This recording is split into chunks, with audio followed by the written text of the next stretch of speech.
Si tu n'as pas d'artisan, si tu n'as personne en place, tu vas perdre du temps à essayer de trouver quelqu'un avec qui tu n'as jamais travaillé auparavant. Et la conséquence, c'est quoi? C'est qu'il va certainement te facturer un montant énorme, simplement parce qu'il sait que c'est une urgence. Il t'a jamais vu, il te connaît pas, t'as jamais fait de business avec lui.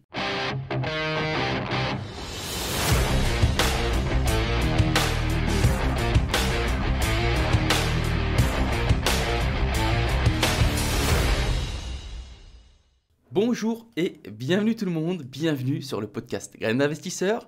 Je vais commencer parce que ça fait longtemps que je ne me suis pas présenté. Alors je vais me présenter, je m'appelle Anthony, j'ai 30 ans, je suis investisseur immobilier depuis maintenant plusieurs années.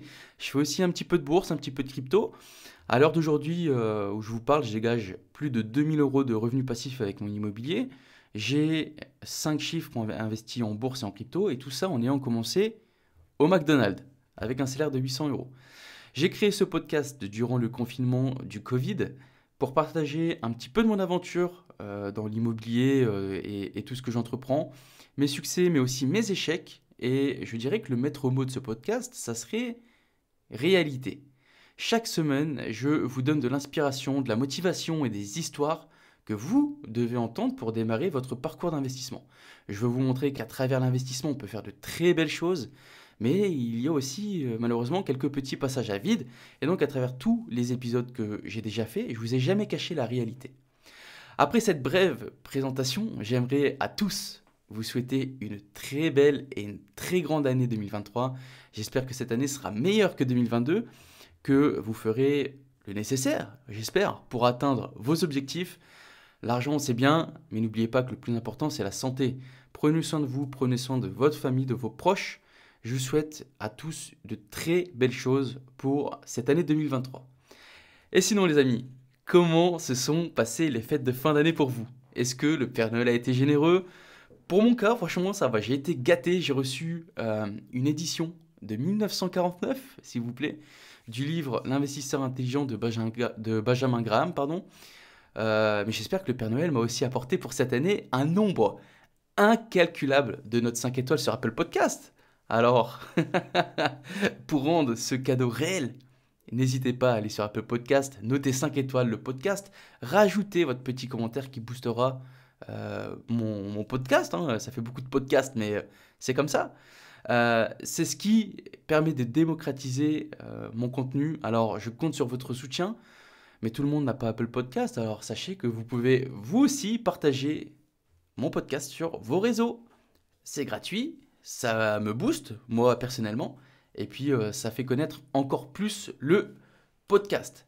Alors les amis, avant de commencer, je vais saluer un auditeur, à savoir Kylian, il va se reconnaître, qui m'a envoyé un DM sur Instagram pendant les fêtes, et qui m'a dit, je vous mets juste une petite partie du message, mais tu vois, c'est ce genre de message qui me donne la pêche. Donc j'ai l'impression d'avoir enfin trouvé un podcast immobilier qui met tellement de questions en perspective. C'est un investissement qui me passionne depuis longtemps, mais j'ai jamais réussi à passer à l'action. Et ce podcast me donne l'impression que moi aussi, je peux faire ce voyage. Franchement, j'adore. J'adore. Alors les amis, de quoi est-ce qu'on va parler aujourd'hui? J'ai pas mal de sujets à aborder avec vous pour préparer cette nouvelle année. Donc, ce qu'on va faire, c'est qu'on va on va commencer par le fait de construire un vrai business. Parce que oui, l'investissement immobilier, il peut être souvent perçu un peu comme un passe-temps ou une activité secondaire pour la plupart des gens. Mais moi, je pense qu'il est important de le gérer comme un véritable business. Donc, même si c'est juste votre premier bien locatif, on doit considérer ça comme un business. C'est un investissement, ça peut ne pas sembler être vraiment un business à proprement parler, mais vous pouvez par exemple investir en nom propre sans ouvrir de société. Et dans ce cas-là, effectivement, ça ne ressemble pas vraiment à un business. Parce que c'est sur vos comptes bancaires, etc., etc. Ça se mélange à vos factures d'EDF, tu vois le truc. Mais moi, je vais vous parler des raisons pour lesquelles vous devriez toujours exploiter vos investissements, votre immobilier, vos immeubles, votre studio, votre achat-revente ou toute autre stratégie comme un véritable business. Et je pense qu'il est important pour les auditeurs, surtout pour les nouveaux, d'entendre ça, parce que c'est pour moi le meilleur moment pour commencer à traiter votre investissement comme un business, c'est au début, quand tu commences. Il est tellement plus simple de mettre de mettre en place des choses quand tu as un ou deux biens immobiliers, par exemple, plutôt que quand tu en as 30. Il y a des choix que j'ai fait, par exemple, moi, personnellement, il y a des choix que j'ai fait au début et que je regrette aujourd'hui. Alors, on va pas dire que ça m'a retardé, etc. Mais maintenant, si je veux redresser la barre, ça va me coûter un peu plus d'argent, alors que c'était des choses que j'aurais pu concrètement mettre en place dès le début. Il y a certaines choses qui vont fonctionner quand tu as un, deux, trois lots, mais qui ne vont plus fonctionner quand tu commences à en avoir 15, par exemple. Ou pire, quand tu commences à mixer euh, les stratégies d'investissement. Si tu veux faire de la longue durée, avec de la courte durée, peut-être que tu vas faire de la coloc. Voilà, il y a des choses à prendre en compte. La dernière fois, en fait, j'ai rencontré un investisseur qui disait que cette année, son objectif, c'était pas de, c'était pas d'acheter plus de biens. Lui, il voulait juste stabiliser un peu son portefeuille. En fait, ces dernières années, il a tellement grandi, il a tellement investi, il a acheté tellement de biens qu'il s'est dit, en fait, ce que je vais faire, c'est que je vais plutôt essayer de maximiser davantage mes flux qui rentrent actuellement, parce que je sais que je peux rendre ça peut-être plus efficace et peut-être gagner un peu plus d'argent avec, tu vois. Et en fait, il a fait le constat qu'il était partout et nulle part. Au lieu de déplacer constamment son argent, de faire des rénovations, de payer les frais de notaire, de payer les dépenses diverses inhérentes à l'investissement immobilier, eh ben, il va se poser pour comprendre comment gérer ces systèmes et processus, parce qu'en fait, lorsque tu as des choses en place, ça te permet d'économiser de l'argent. La personne qui me dit ouais, ne pas avoir de process, ça sert à rien, etc., etc., ça c'est du bullshit. 100% des cas, à avoir un process clair et comment dire, déterminé, ça te fait gagner de l'argent sur une longue période. Par exemple, tu vois, si tu reçois un appel pour te dire que euh, tu dois, on va prendre quoi comme exemple? Un toilette, voilà. Tu dois réparer un toilette, ou quoi que ce soit en fait. Et, si tu n'as pas d'artisan, si tu n'as personne en place, ou quelqu'un à qui t'adresser, tu vas perdre du temps à essayer de trouver quelqu'un, à essayer de trouver quelqu'un avec qui tu n'as jamais travaillé auparavant. Et la conséquence, c'est quoi?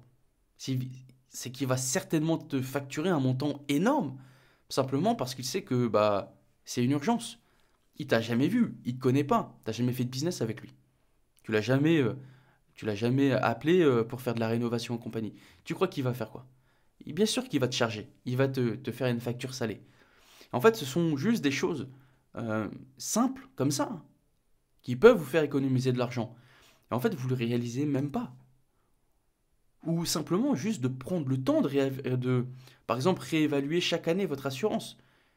Est-ce que c'est toujours la couverture dont j'ai besoin? Euh, est-ce que je dois chercher à mettre autre chose en place? Etc., etc. Alors ouais, moi je pense que la chose la plus importante, c'est de traiter votre investissement immobilier comme un business et non comme un passe-temps. Et en fait, il y a tant de personnes qui se lancent dans l'immobilier, et en particulier les débutants. Après, je vais pas, euh, je vais pas leur jeter la pierre, tu vois, mais les débutants, ils sont tellement concentrés, et à juste titre aussi, hein, sur l'analyse des biens, à chercher le financement, à chercher du 110% partout, etc. Ah, s'il n'y a pas du 110%, j'investis pas, nanana, nanana. Les débutants, ils sont tellement concentrés sur ça, c'est leur pierre angulaire, tu vois. Mais quels sont les systèmes que nous devons mettre en place pour qu'on passe d'un investissement immobilier basique, entre guillemets, à un réel business, à un rouage de quelque chose de plus grand? Parce qu'en fin de compte, investisseur immobilier, en somme, on est des entrepreneurs. On est des entrepreneurs de l'immobilier. Quand tu te mets, quand tu commences à investir, voilà, t'es un entrepreneur. Tu fais quelque chose. T'es pas, tu l'as fait de ton bon vouloir. Il n'y a personne qui t'a obligé. Donc c'est entreprendre, c'est faire quelque chose. Mais je pense que avant même de se concentrer trop sur euh, la construction de son business, etc., etc., vous devez aussi vous regarder. En tant que nouvel investisseur, en fait, il est fort probable que comme moi, au début, tu es tout seul. rester tout seul. Donc il y a une chose que je vous recommande de faire, et fortement même, c'est de traquer votre temps. Pour 2023, traquez votre temps. Et en disant ça, je cherche comment dire, à m'orienter vers les personnes qui n'ont pas encore investi à cause d'excuses. J'ai un peu de mal à dire cette phrase, désolé. Euh, mais traquez votre temps pour les personnes qui n'ont pas encore investi parce que moi j'aimerais, au début quand tu commences, t'es tout seul. Et l'une des raisons pour laquelle les débutants peuvent se dire ah non, c'est pas pour moi, etc., c'est parce que vous pensez ne pas avoir le temps. Et j'aimerais vraiment pour 2023 vous mettre au défi de faire un suivi de votre temps. Allez, même pas sur une année entière, sur une semaine ou deux. Suivez tout ce que vous faites. Ok, bah aujourd'hui je me suis réveillé à telle heure, je vais au taf, le petit déjeuner, le déjeuner, je rentre du boulot, petit Netflix, hop, allez, je me mets sur Insta, allez, je regarde une vidéo sur YouTube, etc., etc. Donc, faire ce tracking du temps peut vous aider à comprendre où va votre temps perdu et où vous pouvez trouver du temps pour chercher, pour développer cette envie d'investir dans l'immobilier. Ensuite, une fois que vous avez acheté votre bien locatif, vous pouvez aller plus loin et voir quels sont ce qui vous gaspille du temps. Quelles sont les choses que je fais qui m'aident réellement à aller de l'avant. Par exemple, euh, je vais prendre un exemple grossier, mais qui va parler à tout le monde. Le nettoyage de la maison ou le repassage. Tu vois, le repassage, c'est plus parlant. Le repassage, c'est un truc qui est... c'est chiant. C'est chiant. Ça te prend du temps, c'est long, il faut que ce soit propre. Ça te bouffe ton temps. Et donc, si tu ne trouves pas le temps d'analyser des potentiels biens locatifs ou des potentiels flips, etc., eh ben, tu peux peut-être externaliser cela en passant par des projets clés en main avec des rendements moindres. Mais si tu intègres le repassage dans ton business, et on en reparlera peut-être un petit peu plus tard dans cet épisode ou sur un autre, on va parler de l'externalisation. Mais quelles sont les choses que vous pouvez externaliser où vous avez une meilleure chance de faire quelque chose qui vous apportera un rendement plus important? Le repassage, peut-être que tu peux déléguer cette tâche. Laisse le repassage à quelqu'un d'autre. Ou euh, paye quelqu'un. C'est pas de l'argent perdu. C'est de l'argent que tu vas, euh, pour partie, récupérer en fin d'année sur tes impôts. Donc peut-être que déléguer cette tâche du repassage qui va te prendre... Moi, tu vois, franchement, je vais pas te mentir. C'est vrai que le repassage, moi, j'en ai pour 2 heures au moins toutes les semaines. Au moins 2 heures. À chaque fois, j'ai le temps de regarder un film entier. Et du coup, petit aparté, mais je me suis rendu compte maintenant que les films, ils durent 3 heures. C'est un truc de fou. Avant, c'était 1h30 hein, la taille d'un film, la durée d'un film. Maintenant, c'est 3 heures. Regardez, les amis. Allez sur Netflix, allez regarder la durée des films moyennes. C'est énorme. Donc, je me suis rendu compte qu'en fait, grâce au repassage, que les films duraient plus longtemps. Et donc, bah, mon repassage, il durait quand même pas mal de temps. Et donc, voilà, externaliser cette tâche, déléguer-la. Payer quelqu'un pour le faire, que ce soit au black ou que ce soit déclaré, hein, peu importe, c'est pas la question. Je vous conseille quand même de le déclarer parce que vous pouvez récupérer des impôts sur votre déclaration de fin d'année. Bon, bref, on a vu le premier point. On va passer maintenant au prochain point qui est d'ordre financier.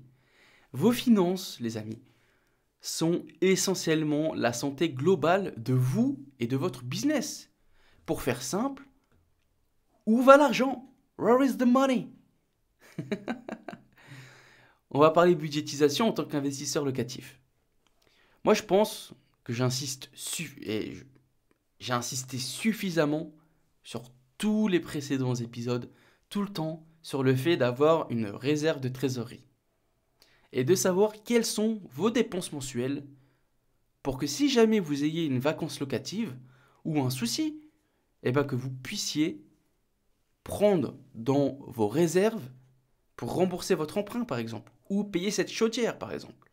Donc, ainsi, le fait d'avoir une réserve de trésorerie, à mesure que votre portefeuille immobilier va se développer, ça va devenir effectivement bien plus complexe parce que plus de biens dit plus de dépenses. Mais en ce qui concerne vos dépenses mensuelles fixes, vous devriez savoir c'est quoi le chiffre. Vous regardez vos dépenses, vous regardez vos gains, et chaque mois, vous savez quelles sont ces dépenses fixes. Ensuite, vous avez les dépenses variables. Et c'est là que vous devriez garder un œil sur combien vous dépensez réellement. Et surtout, ne pas minimiser ces dépenses. Peut-être qu'il va y avoir une rénovation à faire, ou une grosse réparation. Peut-être qu'il y a quelque chose que on ne s'attendait pas, et puis ça nous tombe sur le bout du nez. Et donc, pour éviter l'embarras, parce que imaginons si t'as pas l'oseille, si t'as pas l'argent, tu fais comment? Et donc pour éviter tout ça, vous devez planifier à l'avance certaines de ces grosses dépenses. Et moi je pense qu'il est super important, parce que je le sais, il y a beaucoup de personnes qui oublient ces dépenses. Surtout, tu vois, toutes ces dépenses en dehors de l'exploitation normale. Tu vois, on en a déjà parlé dans un épisode, mais si par exemple tu achètes un bien qui a 30 ans, allez 30 ans, et que le toit n'a jamais été remplacé, peut-être qu'à un moment donné, tu vas te dire, ok, bah, peut-être que je vais devoir commencer à mettre de l'argent de côté parce que si le toit n'a pas été remplacé depuis 30 ans, c'est qu'il va pas tarder à arriver. Tu vois, dans un logement, tout a un certain niveau de vie utile. Votre chauffe-eau, vos appareils, l'électricité, tout a une durée de vie. Et ne pas prévoir ces potentiels euh, updates, ces potentielles mises à jour, eh ben, c'est te mettre une balle dans le pied. Et quand je vous disais qu'il y a des choses, tu vois, ça devient plus complexe quand tu commences à avoir beaucoup de lots. Parce que plus tu as de biens, plus il y a de petites choses qui vont arriver. Donc garder de l'argent de côté pour toutes ces dépenses qui ne sont pas régulières, mais qui peuvent arriver, c'est important. Et, et malheureusement, c'est quelque chose que beaucoup de nouveaux investisseurs oublient. Moi, je le vois quand certaines personnes m'envoient des, ouais, comment dire ça, entre guillemets, des business plans, euh, j'arrête pas de leur dire, vacances, mais la vacance locative. Les mecs, ils font leurs calculs comme si tout allait rouler comme sur des roulettes. Pas de vacances locatives, les mecs qui sont full 12 mois sur 12, il n'y a pas de, il y a pas ils prévoient pas aucune réparation, c'est, voilà, ça arrive. Oui, ça arrive. Mais pour vous, pour étudier un dossier, vous devez prendre les facteurs les plus défavorables. Et seulement si les facteurs défavorables sont OK, OK, on y va. Let's go. Donc, comment je gère moi mes réserves, mes, euh, ma petite trésorerie? Eh bien, simplement, j'ai un compte. Déjà, c'est simple. J'ai un compte pour chaque investissement. Sur chaque compte, j'ai toujours une mensualité d'avance. C'est-à-dire que si jamais j'ai une mensualité à 1000, eh ben, j'ai toujours 1000 € sur le compte d'avance au cas où j'ai un petit problème et que ça me bloque pas, tu vois. C'est que je passe pas en négatif. Jamais, c'est très important. Euh, donc sur chaque compte, j'ai ça à peu près, donc ce qui doit représenter euh, une somme minime, hein, d'accord? C'est vraiment pas des grosses réserves de trésorerie. Et tout le reste, alors j'ai un petit livret A que franchement je dois avoir 5K dessus. Ouais, je dois avoir à peu près 5K. Et tout le reste, tout le surplus, il est investi. Mais alors qu'est-ce que je fais avec tout le surplus? C'est simple, je l'investis mais sur différents supports. Il y a une partie qui va être investie sur une assurance vie, simplement parce que l'assurance vie est débloquable en 3 jours maximum. Donc je dois avoir, sincèrement je pense, à l'heure actuelle, je dois avoir à peu près 25-30K sur l'assurance vie. Et tout le reste, il est investi en bourse sur les ETF, la fameuse stratégie que j'arrête pas de vous tanner avec, la méthode DCA, Dollar Cost Averaging. Tous les mois, je mets à peu près la même somme sur les ETF que j'ai choisis, etc. Maintenant, parlons un peu de l'intégration de nos finances personnelles sur les finances de votre business. Est-ce que, comme moi, chaque investissement a un compte séparé? Ou alors, est-ce que sur votre compte, tout est mélangé? Parce que si vous avez une société, vous savez très bien que les finances sont toujours séparées de votre compte perso. Mais par contre, lorsque vous achetez un bien en nom propre, vous pouvez mélanger allègrement les fonds de cet investissement dans votre compte personnel sans problème. Mais même avant d'avoir investi en société, lorsque j'avais tous mes investissements en nom propre, j'avais déjà eu cette jugeote, tu vois, pour une fois que j'avais fait un truc propre dès le début, j'avais déjà cette jugeote de ne pas mélanger euh, mes revenus locatifs avec mes revenus salariés. En fait, pour chaque loyer, chaque dépense relative à un bien, tout est prélevé sur le bon compte. Juste parce que c'est plus simple, c'est de l'organisation, ça sera beaucoup plus simple pour vous, pour votre comptabilité et pour votre comptable aussi, du coup. Et au lieu d'avoir par exemple, à parcourir votre relevé bancaire tous les mois, à souligner que ceci, bah, c'était vos courses, ça c'était effectivement ça c'était un achat pour un logement, ah ça c'était pour quel logement? Ok, c'était pour le logement X. Non, il est tellement plus facile d'ouvrir un compte qui est spécifiquement pour votre investissement. Ainsi, vous pourrez, euh, si tu pousses la chose à l'extrême, tu peux même avoir une carte, tu ouvres un compte qui a une carte bancaire spécifique à votre nom personnel, mais qui est dédiée à cet investissement. Je l'ai pas, moi, j'ai pas une carte pour tous mes investissements parce que sinon vraiment beaucoup de, ça me ferait vraiment beaucoup de cartes. Mais c'est faisable, c'est faisable. Et donc, ça te permet par exemple, dernièrement, je vous ai dit que j'ai équipé un logement pour tester la LCD. Eh ben, ça permet d'utiliser cette carte. Au lieu d'avoir des débits sur ton compte personnel, eh ben, tu as des débits sur le compte de cet investissement. Et tu n'as pas besoin d'aller rechercher pour ta comptable toutes les lignes sur ton compte personnel, etc., etc. C'est beaucoup plus simple. Puis même, juste, imaginons, pour vous rembourser des dépenses que vous avez faites en nom propre, c'est tellement plus simple. Tellement plus simple. Maintenant, on a parlé de la finance, on va maintenant parler de la comptabilité. Et franchement, si tu ne mets pas en place des process, tu vas te mordre les doigts très, très rapidement. Comment est-ce qu'on fait pour s'organiser, pour gérer au mieux en 5 minutes par mois sa comptabilité? Allez, 10 minutes si tu as beaucoup de choses sur un mois. Et moi, je fonctionne avec un Google Drive. Alors, je vais vous donner ma méthode, comment je fonctionne. Sachez que c'est ma méthode. Pour moi, c'est la plus productive. Maintenant, ça reste que ma méthode. Peut-être qu'il y a d'autres personnes qui vont dire: ah, il fait de la merde, c'est n'importe quoi, etc., etc. Alors, moi, personnellement, déjà, je fonctionne par semestre. C'est-à-dire que de janvier à juillet, je dépose mes justificatifs. Je transmets tout à ma comptable en une fois et on fait un call pour voir si tout est OK.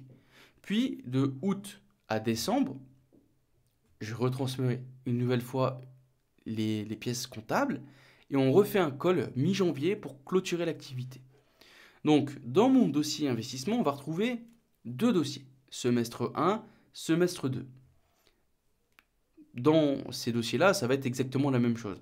On va faire qu'un dossier. On va par exemple mettre le semestre 2, parce que dernièrement j'ai clôturé mon activité. Donc, dans chaque dossier, vous allez retrouver un dossier de compta global. Ce dossier de comptabilité globale, qu'est-ce qu'il regroupe? Il va regrouper les dépenses globales liées à mon activité d'investisseur. On va retrouver par exemple mes factures de téléphone, mes factures d'internet, mes payages.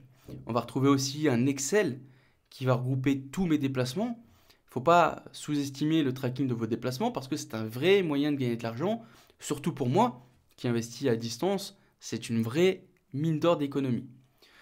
Donc ensuite, j'ai un autre dossier, j'ai un dossier par investissement. Chez moi, je les nomme par rue. Par exemple, j'ai un dossier qui s'appelle Marie Curie, j'ai un dossier qui s'appelle Jules Campagne, etc., etc., etc. Ensuite, dans chaque dossier, j'ai un sous-dossier. Par exemple, mon investissement Marie Curie regroupe en réalité 2 lots. Donc, dans ce dossier, je retrouve le dossier avec le numéro du logement. Par exemple, dossier numéro 13, d'accord? Et dans ce dossier, vous allez retrouver toutes les dépenses spécifiques à ce bien. Par exemple, cette année, j'ai fait beaucoup de travaux dans ce logement. J'ai acheté des meubles, j'ai eu des frais pour ouvrir les compteurs, pour ouvrir la fibre, etc., etc. Mais on va retrouver aussi les assurances spécifiques, par exemple la PNO, etc. Et donc, je fais ça pour chaque investissement. Et le truc pour ne pas être submergé, c'est d'être organisé. Si vous êtes organisé, tout va bien se passer. Dès que tu reçois une facture, boum, tu la scannes, tu l'intègres au dossier. Surtout, la plupart, on a tous les derniers smartphones.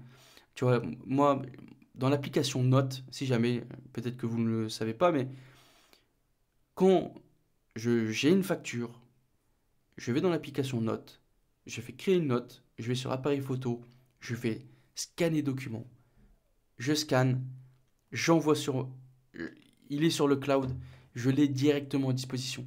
Ça te prend littéralement 2 minutes. Donc si tu es organisé, dès que tu reçois ta facture, tu le fais cash, direct, tu ne vas rien oublier.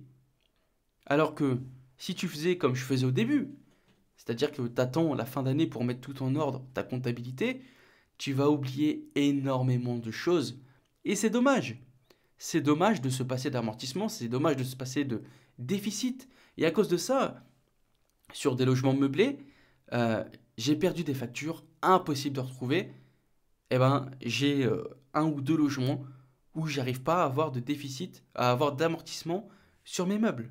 Parce que j'ai perdu des factures et je sais plus où je les ai foutues, je sais pas comment faire pour les retrouver, etc., etc., etc. Et c'est dommage, tu vois. C'est dommage parce que des meubles, ça coûte quand même une certaine somme et c'est dommage de ne pas les amortir.